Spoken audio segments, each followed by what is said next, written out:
Hey everybody, Real Estate Ninja here. I hope you're doing well. I got a story out of the hedge I want to share with you, and I think it's very, very important because it really tells a story, all right? And that's what we need to find is a story. What's going on behind the scenes and the motivation behind elites that are trying to absolutely crush you, to be honest with you. But we have another plan. We're going to get ready for this. Stand by me. Get a little bit of go juice going. It's entitled The IMF Chief, which stands for International Monetary Fund, says U.S. must keep raising interest rates because they owe it to the world. The head of the International Monetary Fund, Christine Georgieva, for lack of better enunciation, has cautioned against the Federal Reserve slowing down with its interest rate hikes as it attempts to tame soaring inflation. Speaking in an interview with the Associated Press on Tuesday, the IMF managing director was asked for her thoughts on pausing interest amid concerns that a strengthening U.S. dollar is weakening other currencies around the world, particularly those in poorer nations, and contributing to a cost of living crisis in those countries. Georgieva said that the central bank has no option but to stay the course until the cost of living significantly declines. All right, let me stop right there because this is total horse crap.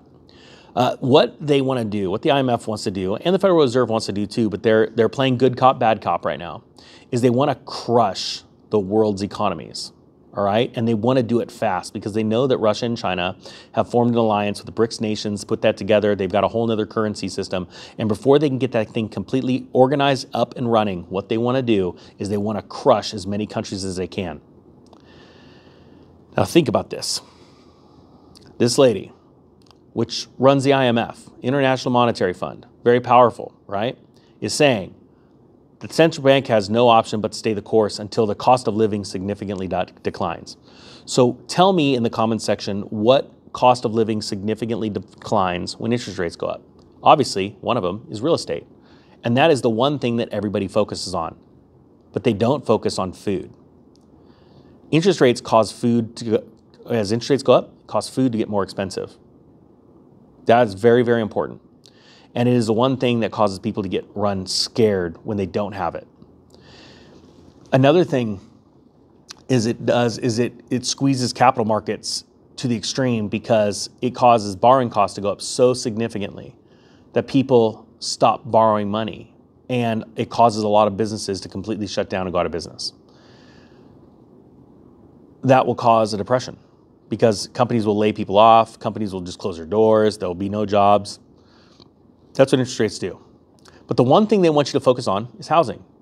They've built up this idea of the American dream. Everybody should own a home. Just like George Bush said, baby Bush said in the early 2000s when he became president, and look how that turned out.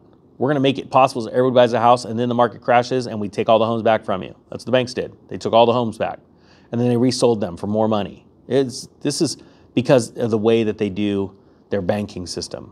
That's a whole nother video. But my point being is that you need to watch and I'm going to link this story below because I think it is so vitally important, but they want to crush you. And I don't want that. Well, how do we get out of it? We save our money, we get out of debt, we start to prepare and strategize for the day that they think they've got it in the bag. They're going to have 1 million people worldwide buying up houses against them. Honestly, that is honestly the plan. So it says right here, another quote that she said, they owe it to the U.S. economy, they owe it to the world economy, because what happens in the United States, if inflation does not get under control, can have also spillover impacts for the rest of the world. That's what she said. Now, let me tell you something that most people do not understand. And if you understand this to be truth, please share this video, because this is it's going to be broke down very simply. The World Bank, the IMF, and the Federal Reserve are private institutions. They're the ones that create money out of thin air.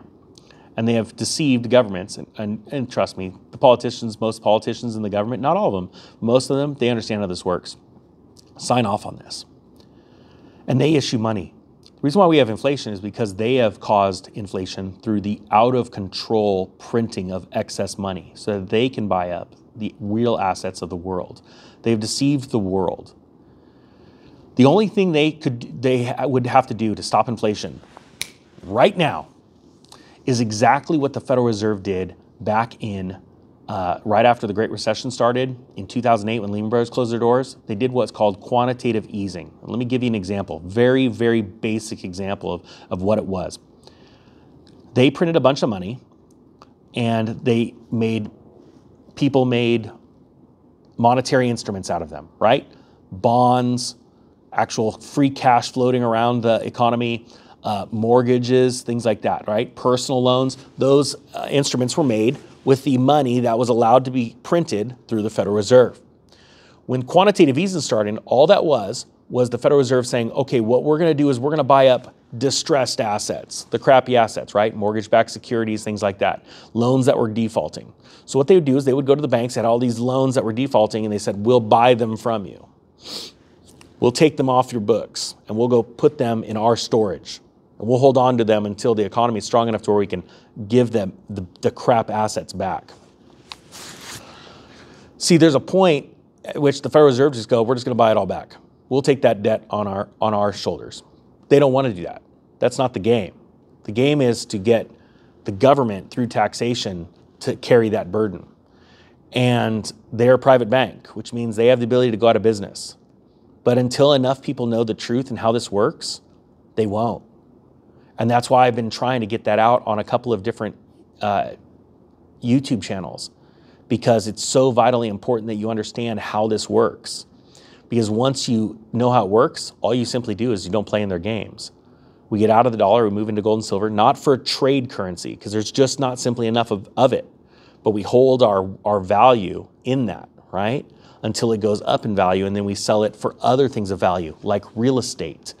Things that make money, that bring in a rate of return into your household. We stop getting into frivolous debt. If we want a Gucci bag or we want a Ferrari or Lamborghini, we save up for it and pay cash for it. Then we're not under the reins of the money makers, the debtors. You know, we're not the debtors anymore. We become lenders instead of debtors. That's the real power. And I believe truly that this is what's meant for us, human beings, right now, to wake up around the world, form up together and understand that this is literally a battle, a monetary battle of good versus evil, God's money versus Satan's. It's literally that easy. And so I would encourage you to join me in this. It's not a quest, it's going to happen. An army of people around the world that are getting out of debt and getting prepared, and they won't be scared, and they'll be ready. So it's not going to be just the banks buying up all these homes that are distressed. It's going to be us, Ninja Nation. All right, guys, I hope you got something out of this. I'm going to link the story below. They want to crush you, and I'm saying no. We're not going to do it. Say no with me. Say no on the comments. Say no out loud. They're not going to do it. All right, guys, the Real Estate Ninja is out.